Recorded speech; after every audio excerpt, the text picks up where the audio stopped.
I have a curse. It's called delusion, and honestly, only really impacts me when it comes to crafts, but it is a curse. Anyways, hi, I'm Tabby Jewel, and welcome to my YouTube channel.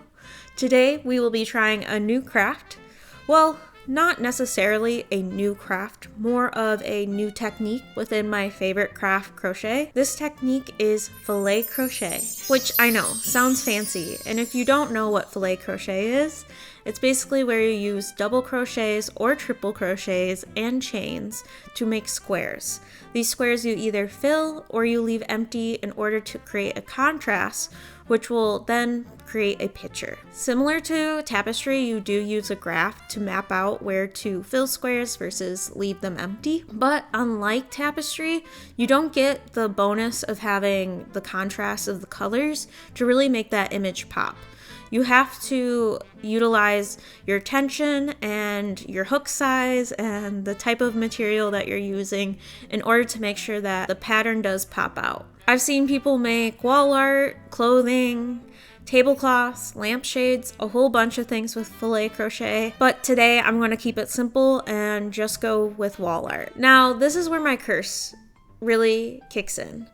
I think I'm going to be perfect at filet crochet from the jump. It's just some double crochets or triple crochets and chains. How hard can it be? I mean, I do have to focus on counting and making sure that my tension stays the same, but I never get distracted.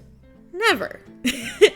To try filet crochet, I'm going to do 3 projects, which I know my partner's already told me 3 was not necessary, but you know, why just do 1 or 2 when I could do 3 and be perfect at them? These 3 designs that I chose were mice dancing, a big old tooth, and a bunny with little cutesy touches to it. For the mice, I decided I would start with a double crochet chain 1 method.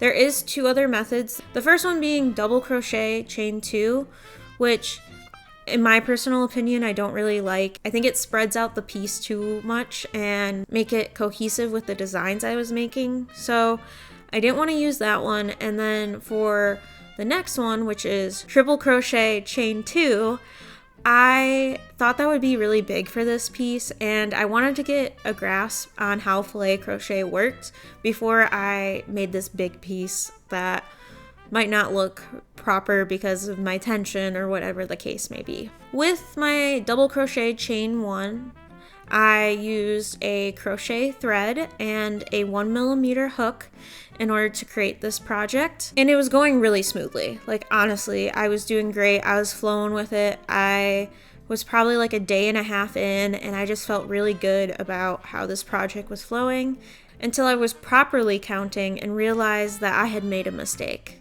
I had miscounted, which is humbling and honestly kind of embarrassing because of how confident I was.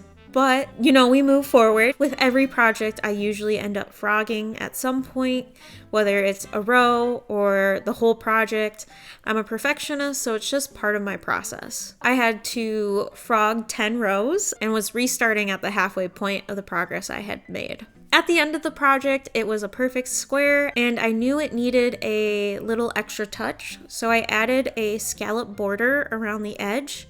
This really tied the whole piece together and made it feel super cutesy, and I just loved it. Once I was done with that, I went to blocking it, which, since it was going to be wall art, I knew it needed to be nice and flat, and also I wanted to make sure all my squares were square. When it was drying, I stole a frame from my mom's house. Okay, I didn't steal it, I asked her, but I feel like stealing it is more rebellious, so we're just gonna say I stole it. Once I got the frame, I then went on to get some fabric to put behind the mice. The fabric I chose was a purple velvet. It's really pretty, and I thought it would do a nice contrast with the white crochet thread that I was using. Once the piece was dry, I then went on to framing it, which brings us to the grand reveal. I was walking away from this project thinking filet crochet was honestly going to be one of my next favorite techniques.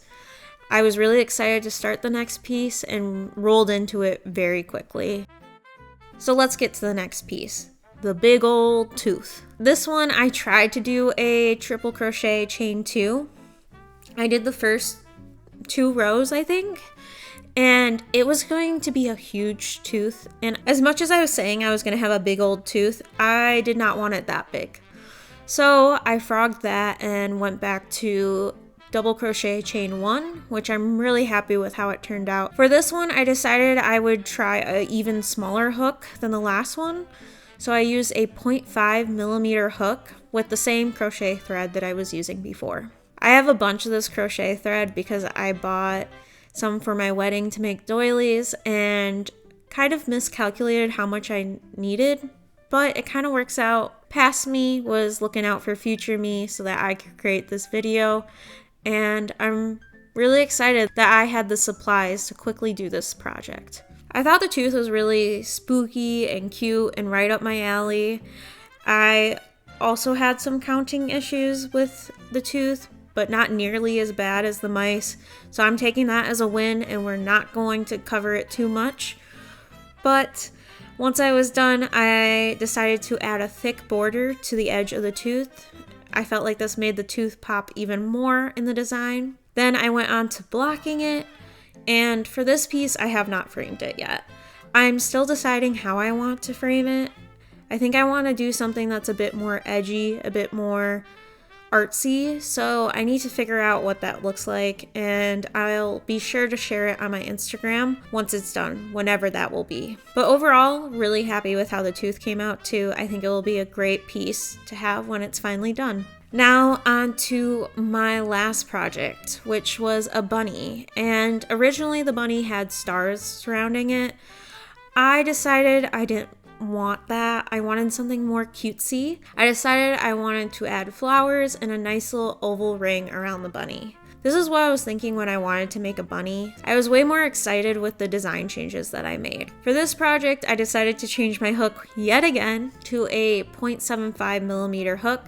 Wanted to see the in-between of a 1 millimeter versus a 0.5 millimeter, and just for future reference to see which one I liked more. And guys, don't worry, I also miscounted during this project, but it was becoming less and less per project. So we're gonna count that as progress and give myself a pat on the back. This was my biggest piece, ending up around 11 by 14 inches.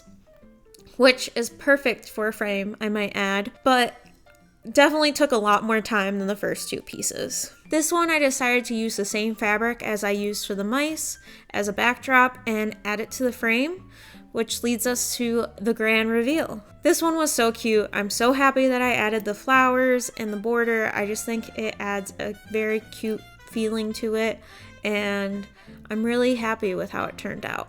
See, my delusion paid off, and I ended up with 3 beautiful pieces to hang up on my wall around my lovely home. I'm so excited with how they turned out, and I can't wait to put them on my walls. But walking away from all these projects, I have some lessons that I need to keep in mind moving forward, and I would love to cover them with you. First one, double check my counting multiple times. Not just once, definitely double check. And maybe even triple check, because I made way too many mistakes with counting, and it cost me a lot of time and was honestly silly mistakes that I could have easily fixed if I didn't get distracted. I learned that tension control is really important. Unlike in other pieces, I feel like you can get away with a bit more of different tensions, like when you're making a sweater or a blanket. It's not as noticeable, but since you're making such a detailed piece, your tension needs to stay consistent throughout the whole project. My next lesson was I do love making filet crochet, but by the midway point of the last project, I honestly felt like I was going to lose my mind.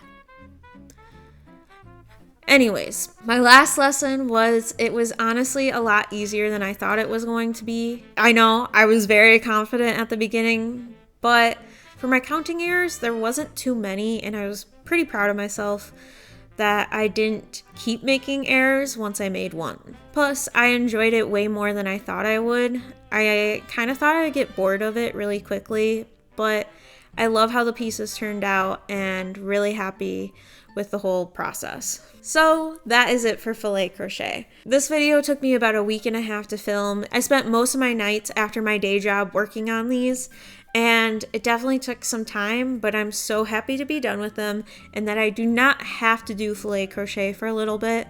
I will probably do it again in the future, but for now, I needed a break. If you liked watching me learn how to filet crochet, I would appreciate a like on this video. You can even comment below if you've ever tried filet crochet and what pieces you would be really excited to make.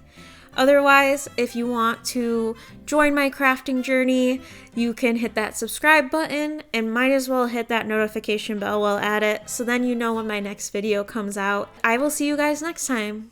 Bye!